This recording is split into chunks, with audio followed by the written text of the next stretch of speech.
the sky hasn't been blue in over a decade. What's above us now is a kind of sickly orange smear, a low-hanging fever that never breaks. It pulses with heat even in the dead of what used to be winter. Clouds don't drift anymore, they boil, thick with chemical haze and dust storms, born in the skeletons of one's lush forests. Rain doesn't fall. When it does, it's acid bitter and brown. We don't catch it in buckets anymore. Once, I used to walk these streets on my way to work, coffee in hand, earbuds in, just another face in a functioning city. That city's gone. The glass towers cracked and fell inward years ago, their cores eaten away by heat and time. Asphalt has warped into molten-like folds, and parking lots have become ovens flat black griddles, baking the bones of abandoned cars. Street signs hang bent and unreadable. The river that used to slice through downtown dried up first. Then came the fires, then the storms. And then, when everything flammable was gone, it all just stopped. Stillness, like the world forgot how to move. What's left behind isn't a city, it's a carcass. No birds, no sirens, no wind, only the heat and the silence it brings. We live underground now, those of us who still live at all. Most didn't make it. They either refused to believe it was happening until it was too late, or were caught in the early waves floods that swallowed entire coastal towns, superstorms that twisted neighborhoods into splinters. Others just walked out into the heat one day and didn't come back. It's not suicide if it feels like you're just finally letting go. The power grid is a ghost. The last reliable signal from the federal government went dark 3 years ago. No more updates, no more orders, no FEMA, no CDC, no nothing. Some say there's a bunker out west still holding together the idea of governance. Others laugh when they hear that like laughter helps them not break apart. Most folks trust nobody and believe even less. Survivor groups are scattered, if not shattered. You'll find a few along the old rail lines people who banded together for defense and shared rations. Some trade stories, some trade blood. There are raiders too, of course. People who learned that a gun and a willingness to burn everything down gets them what they need faster than barter. They don't even try to justify it anymore. Morality melted with the glaciers. Institutions. The word feels like a joke now. We have whispers instead. Stories about doctors running field clinics in the Rockies, about a floating commune off the flooded edge of Louisiana where solar sails power desalinizers and nobody shoots on sight. Maybe they're true. Maybe they're just the desperate dreams of a starving brain. Doesn't matter. We hold on to them. Anyway, the oceans rose too fast to contain. Manhattan drowned by the 5th year. London by the 7th. Karachi, Bangkok, Miami all gone. Whole nations were rendered uninhabitable by heat alone. Desertification crept in like a disease. Crops failed.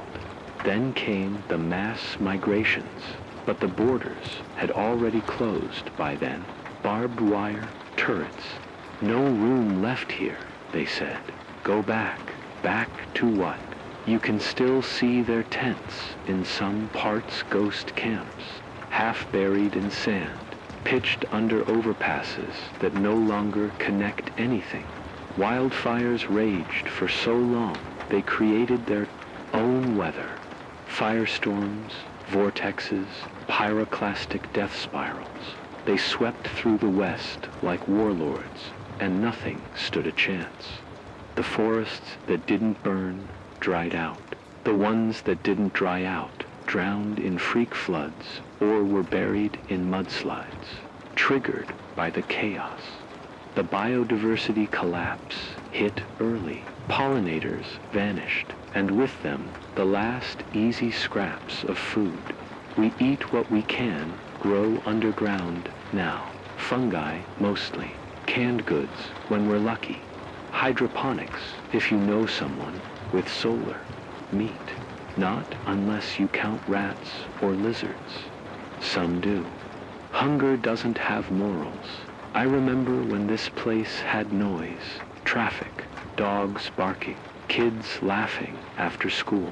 Now it's just the occasional crunch of scorched gravel under a stranger's boudoir, the low, dragging sound of a broken solar panel flapping uselessly in the heat-warped wind. There are mornings when I wake up and for a second I think I hear birdsong. But it's just the hum of the ventilation fans or the blood rushing behind my ears. There are no birds left, no songs. All we have now is memory and static and the heat, so I keep talking. Into this radio, into the silence, because someone might be out there, and someone needs to know. We're still here. For now, the world is dying, but we're not dead yet. Name's Aaron Vale. Not that names matter much these days. Most folks either don't remember theirs or lie about it. For safety, I guess. I hold on to mine like it's a lifeline, some leftover scrap of a world where identity meant something.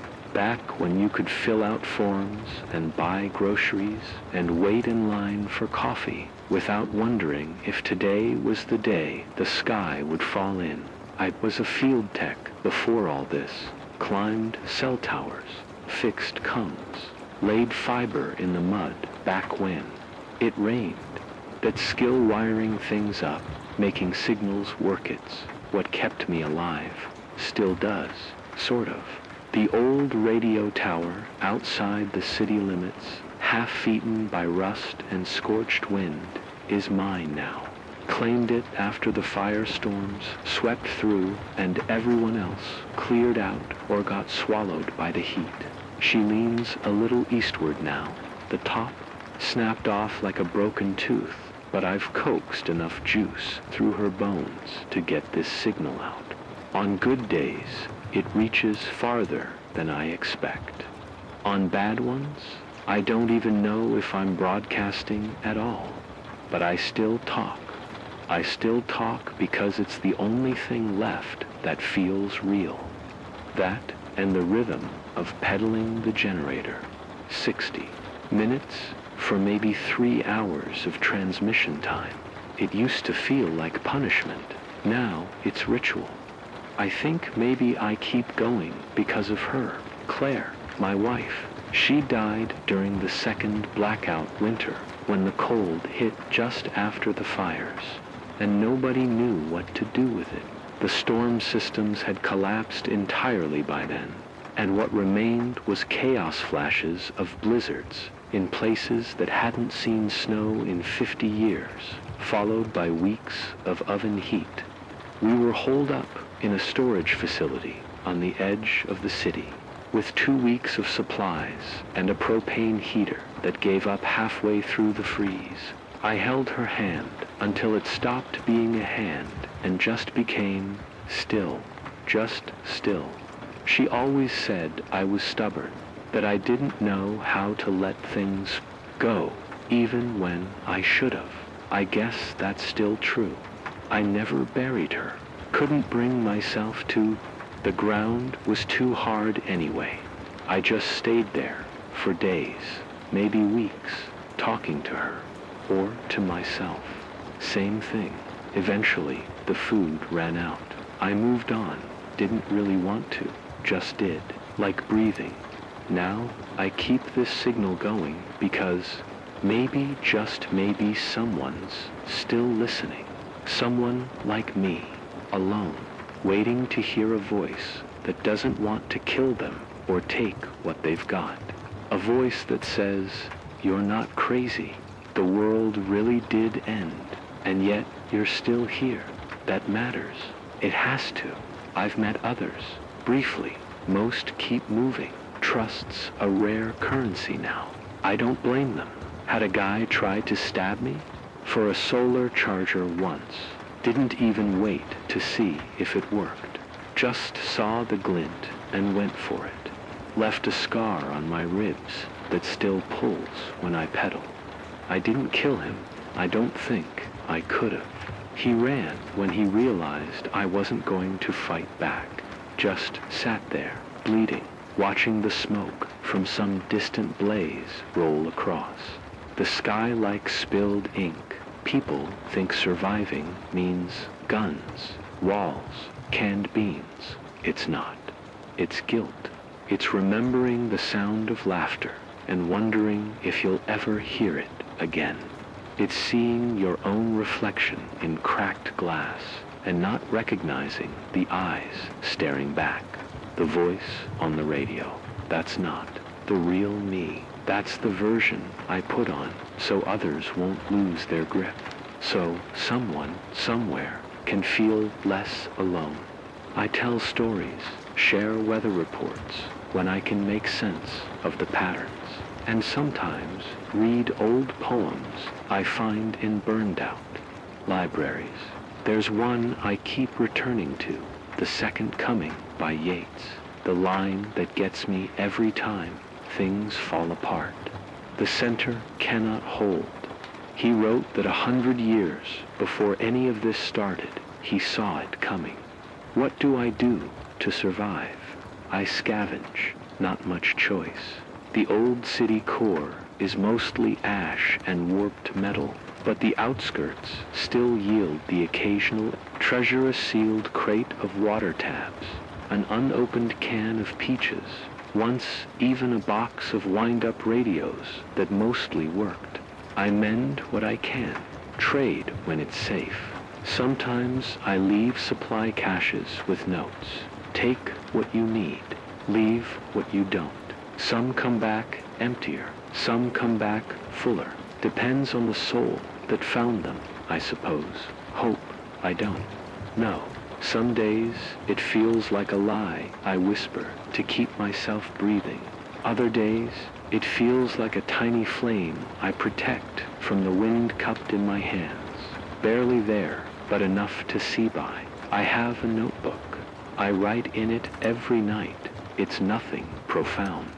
Lists, mostly, what I saw, what I fixed, what I lost, who I heard on the shortwave if anyone. I write like I'm keeping a log for someone who'll find it later, long after I'm gone. Maybe a kid born after the fall. Maybe they'll want to know what we went through, what we tried.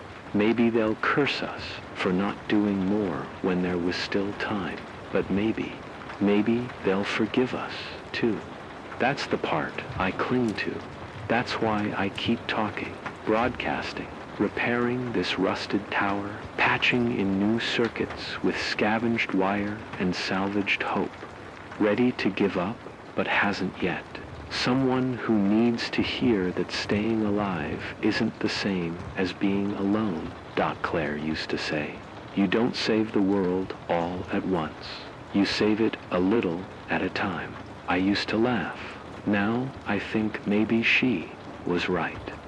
If you're out there, if you hear this, you're not alone. Not yet. Not while I've still got breath. Not while I've still got signal. The river's gone. I keep saying that like it's new, like I'm just now realizing it, but it's been gone for 5 years, maybe 6. Time slips around out here. The bed is just broken shale and silt now, a sun-bleached scar where the water used to run. Once that river fed this entire region. Towns drank from it. Crops drank from it. People cooled off in it on scorching summer days. Now it's nothing but a brittle trail of cracked mud and fossilized fish bones. That's the crisis. That's where it started, the drought. Not a normal dry spell, not a few rainless months. This was a terminal droughten atmospheric shutdown. Rain patterns collapsed. Jet streams stalled. The hydrological cycle, the thing we used to take for granted, just stopped. It said the Earth's upper atmosphere had shifted its heat retention thresholds. The oceans had absorbed too much for too long and had finally stopped buffering. It was all cascading failure after that. The western half of the continent has been in megadrought for nearly a decade now. What little moisture the clouds had left was stolen by wildfires, pulled into storm cells that never released it. A full hydrological chokehold. Rain, when it comes, falls in violent sheets that wash away entire hillsides before disappearing again for months. The rest of the time, it's just heat. Relentless, rising, unforgiving heat. The daytime temperature now regularly hits 51 degrees Celsius. That's not livable heat. That's organ failure heat, skin blistering heat. Birds fall from the sky. Asphalt bubbles. Power grids, back when we still had them, melted like cheap plastic. Each year, survival gets harder, not because we're getting weaker, but because the planet is. The soil's dead. No worms, no microbes, nothing to hold it together. Wind turns it into choking dust, and dust gets into everything. Lungs, food stores, generator parts. I filter it through old vacuum cleaner bags now. Line them with charcoal and cloth scraps. You learn to improvise, or you die, or both. Last week, I made contact with a convoy heading south along the cracked bones of I-25. 3 trucks, maybe. A dozen people. They called themselves the Hollow Men. Said they were chasing rain rumors. I offered them shelter, a working water condenser I'd patched up using copper coils, and a salvaged freezer core.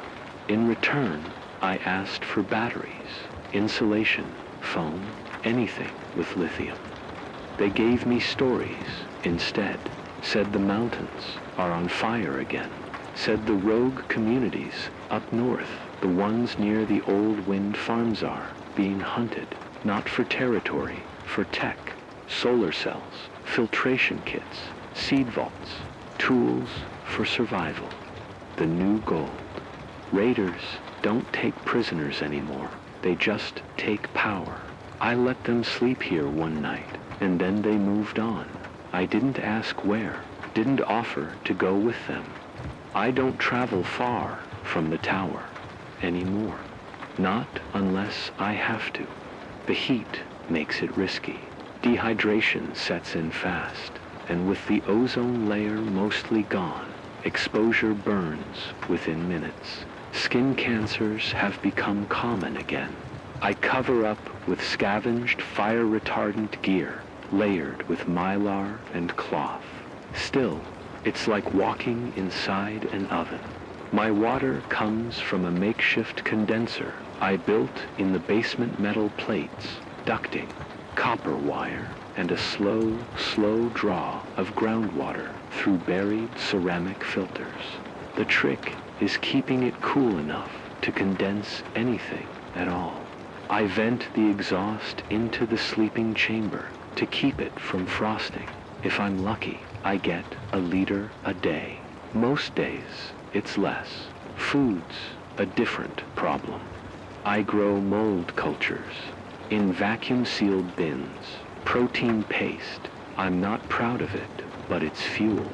My garden, such as it is a hydroponic stack under UVA bulbs, rigged to a battery bank. Basil, kale, mustard greens, whatever the seeds will still respond to. The soil's too toxic for anything else. I tried potatoes last year. They mutated. Never again. Once a month, I venture out to trade. There's a junction where the old rail tracks cross a ravine. People leave parcels there. It's silent, anonymous barter. You take what you need.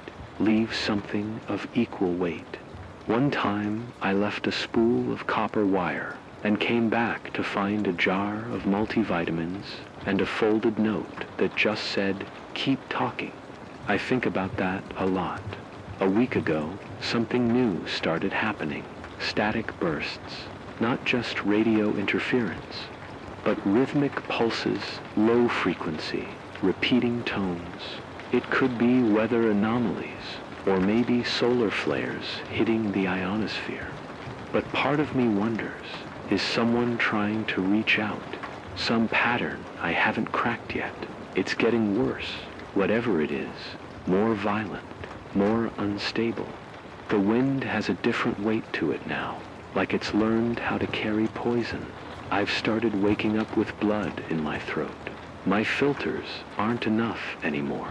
The condenser's output has dropped by 30%, and I've burned through 2/3 of my battery reserve, trying to keep the crops from dying. There are signs this isn't just a drought anymore. The Earth's tipping points aren't. Warnings, they're dominoes, and the next one's falling. The permafrost up north has started releasing methane again. The jet streams are fracturing into omega blocks. We used to model these things in labs. Now we just watch them unfold. Real-time extinction. Live from your local ruin. I can't broadcast for long now. The capacitor banks are degrading. Heat's warped the casing on the inverter. I'll need to scavenge or trade again soon. Risky. This close to summer's peak. The temperature jumped 5 degrees in 3 days. That's not seasonal, that's terminal. What's left of society is scattered, paranoid, hoarding. The last time I ran into another survivor group, they had a flamethrower built from a converted pesticide sprayer. They didn't talk, didn't ask questions, just made it clear I wasn't welcome. Territory matters, now more than morality. And still, I send out these messages because the crisis isn't just outside, it's inside. The collapse doesn't only take water and air. It takes your sense of time, your memories, your reasons. Some mornings I wake up and stare at the ceiling for hours, unable to remember why I even keep trying. But then I hear it. That tiny click when the transmitter warms up, the whine of the coil, the scratch of signal finding life. And I remember, someone might be listening. Someone might need to know the rivers are gone, that the sky lies now, that there's no more summer or winter, only hunger and heat. But also, maybe, that we're still here. If you're listening to this, find high ground, avoid the basins. The methane blooms are getting worse, and flash floods can come without warning now. If you have solar cells, bury the lines they're stripping exposed copper again. If you find seeds, seal them. Refrigerate if you can.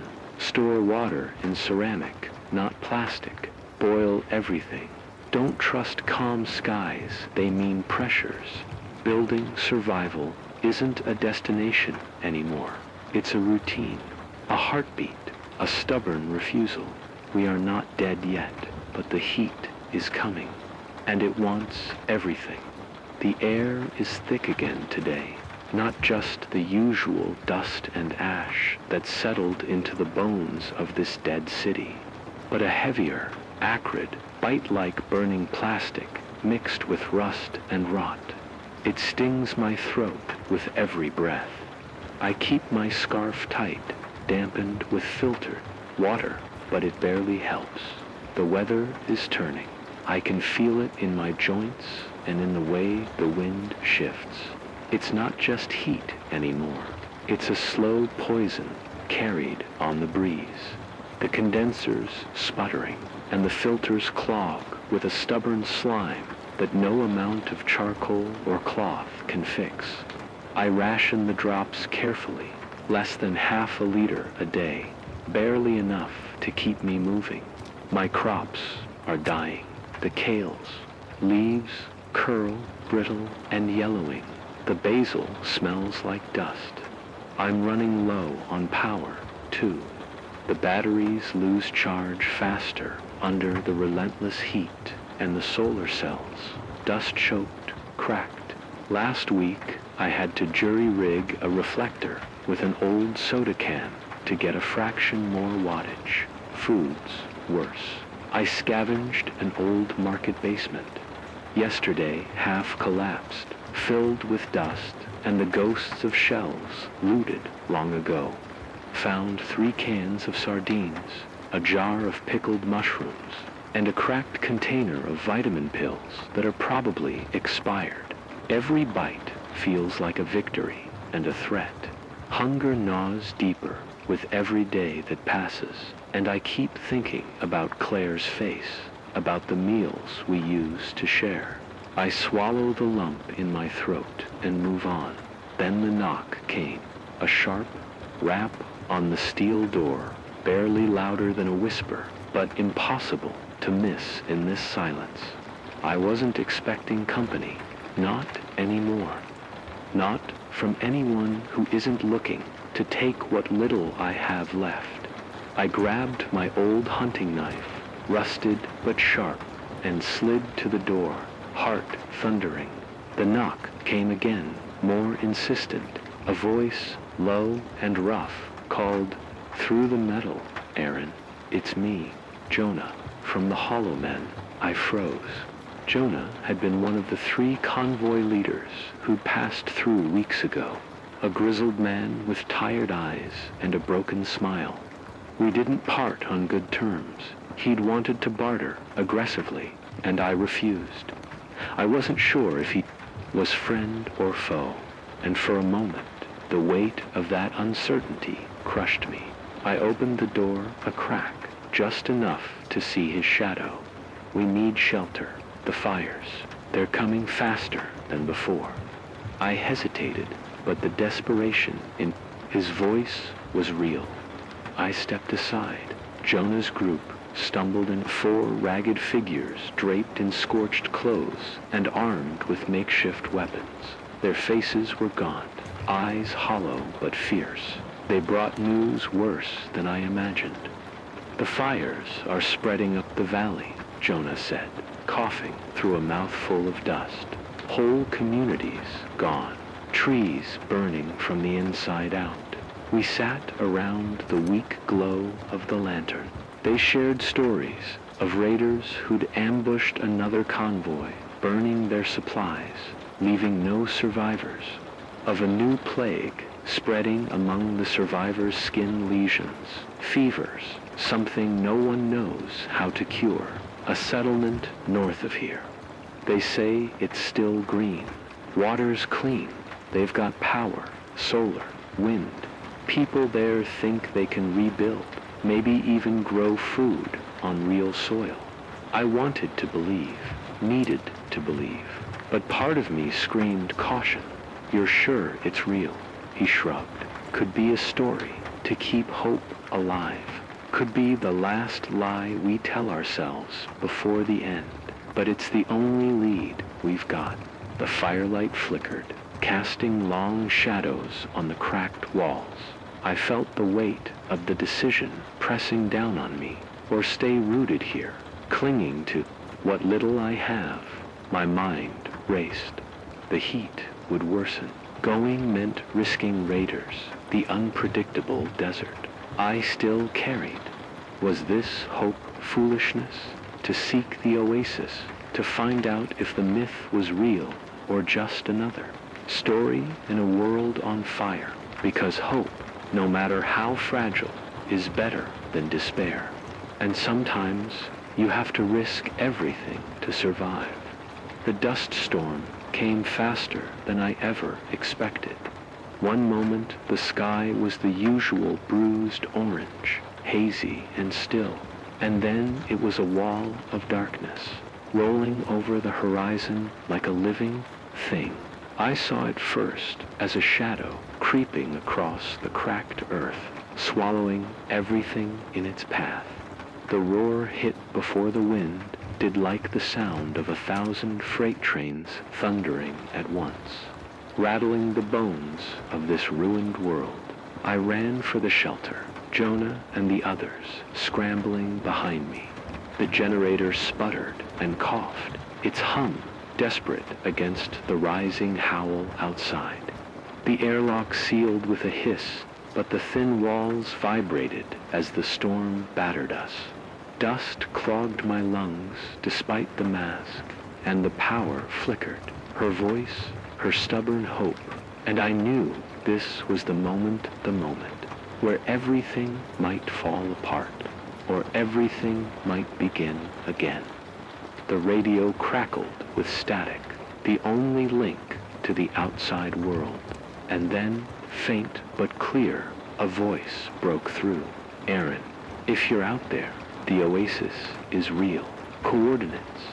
The air tasted different, cleaner, faintly sweet. I looked out and saw green, real green, a stretch of land untouched by fire or dust, a sanctuary in the desert. The oasis wasn't just a myth, it was a lifeline. But the journey had taken its toll. Jonah lay unconscious, his breathing shallow. The generator was dead, and I had to decide stay and try to rebuild here or press on. Patch of life in the wasteland. The oasis, as they called it, wasn't perfect. It was fragile, a green breath in the middle of a dying world. But it was real. We stumbled into it, broken and weary. Small gardens sprouted beneath makeshift greenhouses, tended by survivors who had somehow found a way to coax life from the earth. Jonah recovered slowly, and I learned that survival here wasn't just about fighting the elements or dodging raiders. It was about community, trust, sharing what little you had.